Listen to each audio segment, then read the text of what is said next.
Now we remove the drum. So we ensure there's no damper that's holding it back. The drum should be free. So this side we still have one damper. This is the damper, so we remove the damper.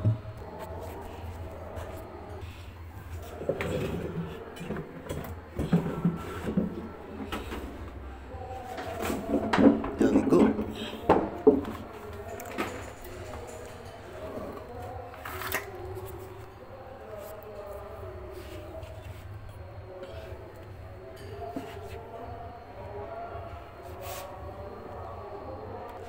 So we are replacing bearings, but have a look at this.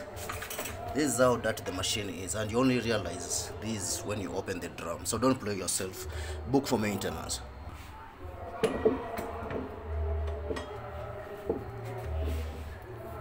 How do you expect clothes to come out clean from such a machine? How? It's not possible. Not possible.